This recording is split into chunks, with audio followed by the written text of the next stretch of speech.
नमस्कार। बिहार तक में आपका स्वागत है। बिहार में नई सरकार का गठन हो चुका है। आज मंत्रियों को उनके विभागों का बंटवारा करके अब ये सारी प्रक्रिया पूरी हो चुकी है। अब समय है परफॉर्मेंस का। सरकार किस तरह से परफॉर्म करती है, जनता की आकांक्षाओं पर कितनी खरी उतरती है।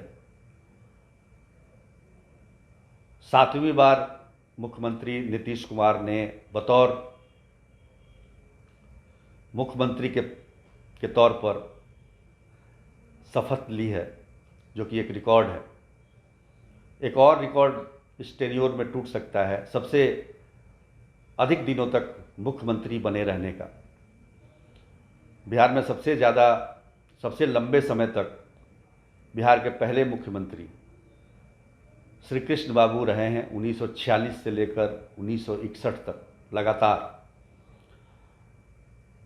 दिनों की बात करें तो 200-250 दिन नीतीश कुमार के कम हैं उनसे, लेकिन श्री कृष्ण बाबू लगातार मुख्यमंत्री रहे। नीतीश कुमार ने एक बार बीच में ब्रेक भी किया है, जब उन्होंने जीतन राम मांझी को बतौर मुख्यमंत्री बनाया था। तो कुल मिलाकर देखें तो नीतीश कुमार के सामने इस बार चुनौती बड़ी है, क्योंकि बहुमत बहुत बड़ा नहीं है। उनके जो पुराने साथी, जो उनके साथ कंधे से कंधा मिलाकर चला करते थे, उप मुख्यमंत्री रहे सुशील कुमार मोदी भी नहीं हैं। उनकी जगह पर तारकिशोर प्रसाद हैं। बीजेपी के ने सुशील कुमार मोदी की सारी जिम्मेदारी तारकिशोर प्रसाद पर सौंप दी है। पहली बार मंत्री बने हैं। नीतीश कुमार के साथ पहली बार काम करेंगे।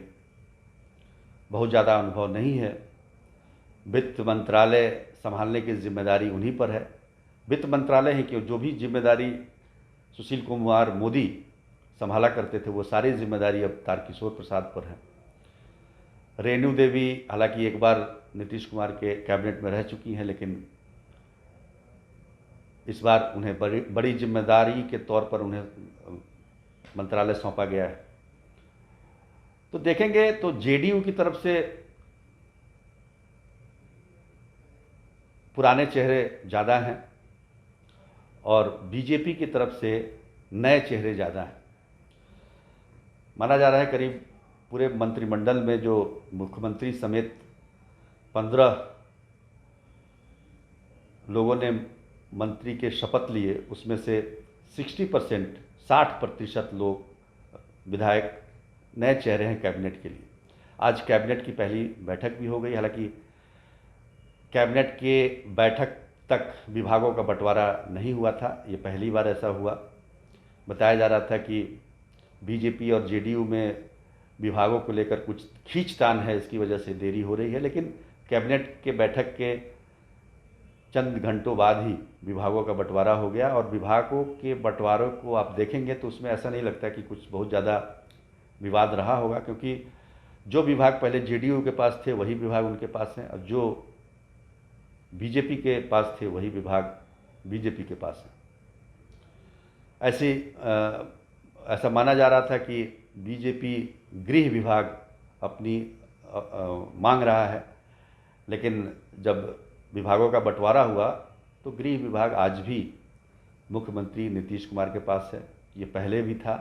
लंबे समय से बिहार में ये परंपरा बन गई है कि मुख्यमंत्री ही गृह विभाग का भी मुखिया होता है और कानून व्यवस्था की पूरी जिम्मेदारी मुख्यमंत्री की होती है। तो कई नए चेहरे हैं, उनको काफ़ी कुछ सीखना होगा। अभी पूरा आप ये देख रहे हैं, मंत्रिमंडल अभी पूरे स्वरूप में नहीं आया है। कुछ और लोग इसमें शामिल किए जा सकते हैं, क्योंकि कई मंत्रियों को 4-4 विभाग की जिम्मेदारी सौंपी गई है। बिहार में 36 मंत्री बनाए जा सकते हैं, अभी तक 15 का शपथ हुआ है। तो माना जा सकता है कि अभी 19 सीटें खाली हैं।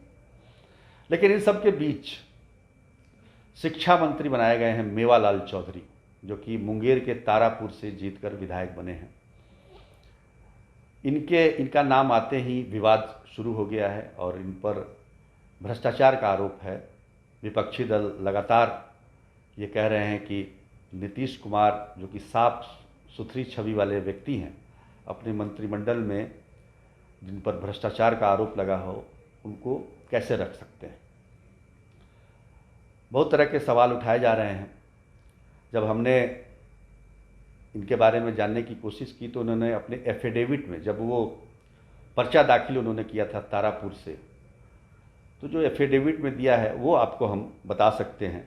उसमें उन्होंने साफ लिखा है कि उन पर एक सबौर पुलिस थाने, जो कि भागलपुर में है, 35/2017 का एक केस है,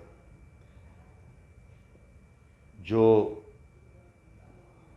एडिशनल डिस्ट्रिक्ट एंड सेशन जज 1 में चल रहा है, में लंबित है। ये इन पर जो है 409, 420, 467, 468, 471 और 120 बी आईपीसी के चार्जेज लगे हैं। इन्होंने अपने डिस्क्रिप्शन में, ब्रीफ डिस्क्रिप्शन जो दिया है ऑफेंस का, उसमें लिखा है कि police complaint was filed against me with regards to irregularities in the construction of buildings and in appointment of assistant and junior scientist while I was the vice chancellor of Bihar agriculture university Sabour. यानी सबौर में जब ये VC के पद पर थे कृषि विश्वविद्यालय में, उस समय ये आरोप उन पर लगा था। 2010 से 2015 के बीच ये सबौर के वीसी थे और उसी दौरान 2010 में इनकी पत्नी तारापुर से पहली बार विधायक बनी थी। तारापुर से, लेकिन ये कह सकते हैं कि अचानक उनकी जलने से मौत हो गई। उसके बाद से मेवालाल चौधरी वहाँ से 2 बार से विधायक बन रहे हैं। उसके भी मौत की जांच की मांग एक पूर्व आईपीएस अधिकारी अमिताभ दास ने की है। तो कुल मिलाकर जो विवाद चल रहा है वो मेवालाल चौधरी पर है। उन्होंने एफिडेविट में माना है कि उन पर ये केस चल रहा है, वो भी भ्रष्टाचार का केस चल रहा है। हालांकि अभी तक इस मामले में चार्जशीट फाइल नहीं हुआ है, क्योंकि वीसी, जो यूनिवर्सिटीज़ के वीसी होते हैं, वो राजभवन के अंडर में आते हैं, राज्यपाल के अंडर में आते हैं। उनको इस पर निर्णय लेना होता है। उन्होंने एक कमेटी भी बनाई थी उस समय के, राजभवन ने उस समय एक कमेटी बनाई थी। कमेटी की क्या रिपोर्ट है ये जानकारी नहीं है, लेकिन केस अभी भी चल रहा है। इसलिए पूरा विपक्ष घेरने की कोशिश कर रहा है। खासतौर पर नीतीश कुमार का जो बेदाग चेहरा है, और उसमें अगर मेवालाल पर भ्रष्टाचार का आरोप है, केस दर्ज है, तो जाहिर तौर पर विपक्षी दल घेरेंगे ही। अब सरकार का क्या निर्णय होता है, क्योंकि पहले भी इस तरह की घटनाएं हुई हैं, लेकिन एक घटना तो 2005 की मुझे याद आ रही है, जब मंत्रिमंडल बना पहली बार। उस समय जीतन राम मांझी को मंत्री पद की शपथ दिलाई गई थी, लेकिन बाद में पता चला कि उन पर विजिलेंस में केस है, उन पर चार्जशीट भी है। तब उन्हें शपथ लेने के कुछ घंटे बाद ही इस्तीफा देना पड़ा था। तो इस तरह के मामले आते रहे। एक दो और मामले आए हैं जब इस तरह की बात हुई है और उनको इस्तीफा देना पड़ा है। अब मेवालाल चौधरी के मामले में क्या आता है, केस किस स्थिति में है, चार्जशीट इतने दिनों में फाइल क्यों नहीं हुआ, ये तमाम बातें हैं जिसका जवाब लोग ढूंढ रहे हैं। लेकिन इतना तय है कि इससे एक हम कह सकते हैं कि सरकार के गठन में शिक्षा विभाग एक बहुत बड़ा विभाग है और शिक्षा में काफ़ी कुछ करने की ज़रूरत भी है। चूँकि ये एकेडमिक बैकग्राउंड से आए हैं, इसलिए इनको शिक्षा मंत्री की जिम्मेदारी नीतीश कुमार ने दी है, लेकिन ये भ्रष्टाचार का भी मामला है, इसे भी देखना जरूरी है। आज के लिए बस इतना ही। तब तक के लिए धन्यवाद।